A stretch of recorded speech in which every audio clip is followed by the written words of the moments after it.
విధంగా చంద్రబాబును ఆకాశానికి ఎత్తే విధంగా రాసే అలవాటు ఈ ఈనాడు పత్రిక ఉంది.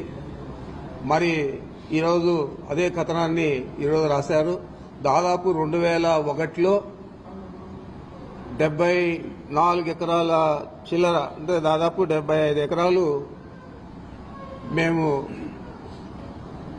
అక్కడ సంబంధించిన వ్యక్తుల దగ్గర, ఆ మండలానికి సంబంధించిన వ్యక్తుల దగ్గర కొనుగోలు చేయడం జరిగింది. మా కుటుంబ సభ్యుల పేరు మీదుగా అవన్నీ కూడా రిజిస్టర్ చేయడం జరిగింది. దాన్ని అభూత కల్పనలు కలుపుతూ కేవలం 23 ఎకరాల భూమిని 75 ఎకరాలు ఎట్లా అయింది అని చెప్పి వాళ్ళు రాయడం జరిగింది. మరి నేను ఒకటే మీ అందరికీ కూడా తెలియజేస్తా ఉన్నాను, మీ ద్వారా ఈ రాష్ట్ర ప్రజలకు కూడా చంద్రబాబు కుట్రలు కుతంత్రాలు ఈ రాష్ట్ర ప్రజలకు ముందే బాగా తెలుసు.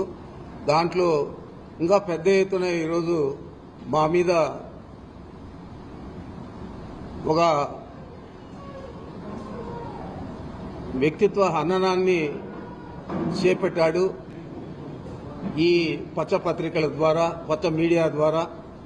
మరి ఇది ఏదైతే ఈ ల్యాండ్ ఉందో ఇది 19/11/1981లో డైరెక్టర్ ఆఫ్ సెటిల్మెంట్స్ మాకెవరైతే అమ్మారో వాళ్లకు ఆర్డర్ ఇవ్వడం జరిగింది. ఆర్డర్ ఇచ్చేదే కాకుండా అది ఆ తర్వాత రెవెన్యూ వాళ్ళు ఇంప్లిమెంట్ కూడా చేయడం జరిగింది. ఆ తర్వాతే వాళ్ళ దగ్గర నుంచి మనం కొనుక్కోవడం జరిగింది. ఆ రోజు ఆర్డర్ సెటిల్మెంట్ డైరెక్ట్ ఇచ్చిన అసదుద్దీన్ అహ్మద్ అని చెప్పి ఐఏఎస్ ఆఫీసర్ ఇవ్వడం జరిగింది. ఇది ఈ కాపీ మీ అందరికీ కూడా చూపిస్తా ఉన్నాను. అవసరమైతే మీ అందరికీ కూడా జిరాక్సులు తీసి కాపీలు కూడా ఇవ్వడం జరుగుతుంది. అదేవిధంగా అక్కడేదో అధునాతన గెస్ట్ హౌస్ కట్టినామంటారు. 2001లో కొన్నప్పుడే అక్కడ రాత్రుల్లో బస చేయాలంటే పని చేసే వాళ్ళందరికీ కూడా ఒక సెక్యూర్డ్ ప్లేస్ ఉండాలని చెప్పి ఆ రోజే మేము అక్కడ కట్టడం జరిగింది. ఆ తర్వాత అప్పుడే మామిడి చెట్లు పెట్టడం జరిగింది. దాదాపు 24-25 సంవత్సరాలు అయితే ఈరోజు మళ్ళా అది అటవీ భూమి అన్యాక్రాంతం అయిపోయిందని చెప్పి మాట్లాడడం జరుగుతోంది. మీకు ఒకటే నేను తెలియజేస్తా ఉన్నాను, కిరణ్ కుమార్ రెడ్డి ముఖ్యమంత్రిగా ఉన్నప్పుడు వెంకటరమణారెడ్డి అని చెప్పి ఏదైతే ఒక తెలుగుదేశం పార్టీ నాయకుడు ఉన్నాడో అతను ఆ రోజు ముఖ్యమంత్రికి కంప్లైంట్ ఇస్తే కిరణ్ కుమార్ రెడ్డి దాని మీద సర్వే చేయించి అదంతా కూడా రెవెన్యూ వాళ్ళు, ఫారెస్ట్ వాళ్ళు జాయింట్ సర్వే చేసి ఇది ప్రైవేట్ ల్యాండ్, ఇది ఫారెస్ట్ డిపార్ట్మెంట్కి సంబంధం లేదని కూడా తేల్చడం జరిగింది. అదే మళ్ళా 2014లో అదే వెంకటరమణారెడ్డి మళ్ళా చంద్రబాబుకు ఒక పిటిషన్ ఇస్తే ఆ పిటిషన్ ద్వారా మళ్ళా ఎంక్వైరీ చేయించి మళ్ళా అదే తేల్చడం జరిగింది. వాళ్ళు హైకోర్టులో కూడా వెంకటరమణారెడ్డి వేస్తే హైకోర్టులో కూడా దాని మీద ఉత్తర్వులు ఇవ్వకుండా డిస్మిస్ చేయడం జరిగింది. మరి ఈరోజు ఆ భూమిని 23 ఎకరాలు 75 ఎకరాలు కావాలంటే ఎలాగా ఇచ్చాడు ఇతను సెటిల్మెంట్ డైరెక్టర్. మరి ఆ భూమి ఎక్స్టెంట్ కూడా 75 acres 74 cents అని ఇచ్చారు. సర్వే నంబర్లు వచ్చి 295, 296 అని ఇచ్చారు. మరి ఇంత క్లియర్ గా ఇచ్చాడు. ఇచ్చేదే కాకుండా ఫారెస్ట్ గెజెట్ ఉంటుంది. ఫారెస్ట్ గెజెట్ లో 1968లోనే అది వాళ్ళు పక్కకు పెట్టేశారు. ఆ ఫారెస్ట్ గెజెట్ కూడా మీకు చూపిస్తా ఉన్నాను. ఇది ఫారెస్ట్ గెజెట్.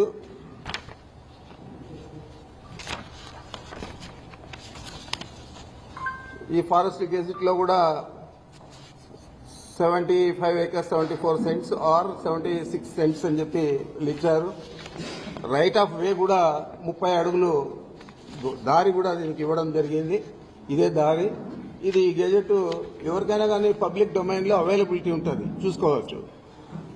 అదేవిధంగా ఈ రోడ్డు వేసేదానికి అంతకుముందు అయితే కార్ట్ ట్రాక్ కూడా అది మనం పక్కా రోడ్డు వేసేదానికి కూడా మేము అప్లికేషన్ పెడితే అక్కడ ఉన్న వెల్డింగ్స్ కు వీటికన్నిటికీ కలిపి అక్కడ ఉన్న రైతులకంతా కూడా అవసరం అని చెప్పి ఆ రోజు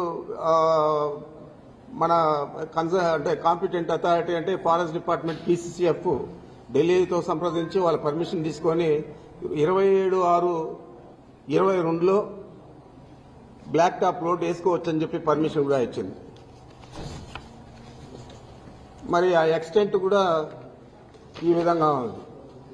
దీనంతా కూడా అభూత కల్పనలతో రాసి ఒక అబద్ధాన్ని 10 సార్లు 20 సార్లు చంద్రబాబు ఏ విధంగా చెప్తాడో ఆ విధంగా ఈ పచ్చ పత్రికలు పచ్చ మీడియా అంతా కూడా చెప్పి దీన్నంతా కూడా గోబల్స్ ప్రచారంగా చేసి మా వ్యక్తిత్వ హననాన్ని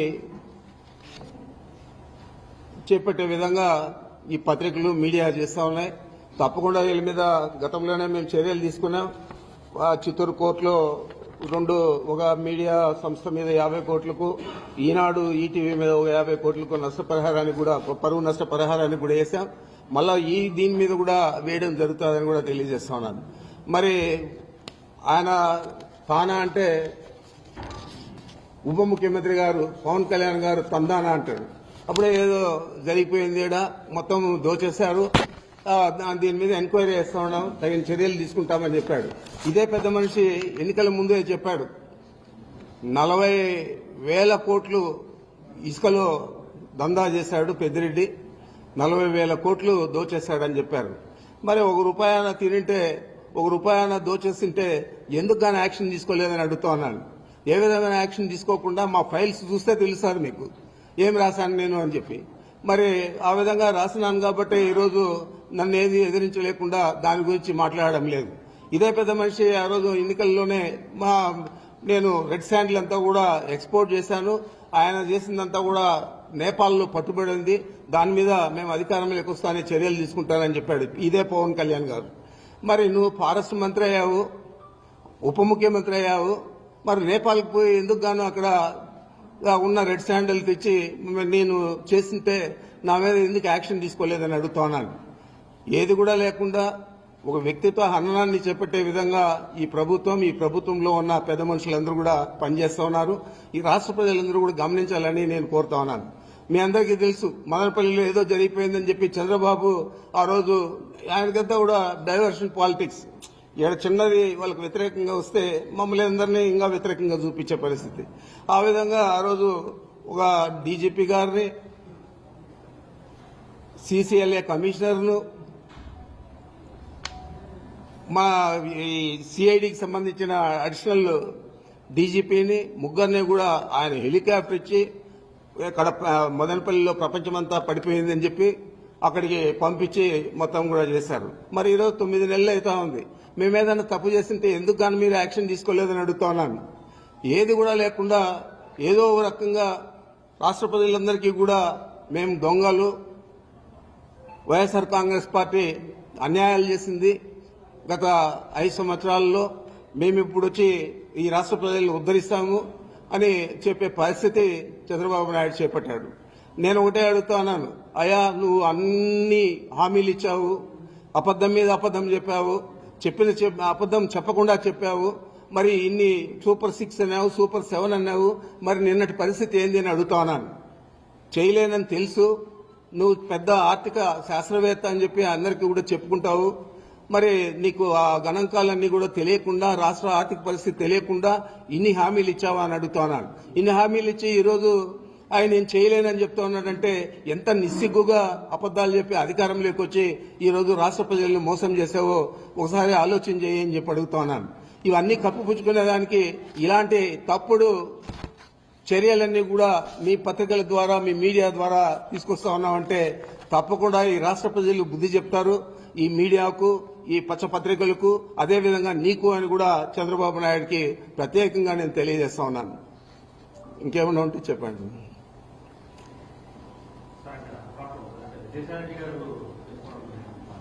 అదే ఆయన సొంత విషయం, మనకేం సంబంధం.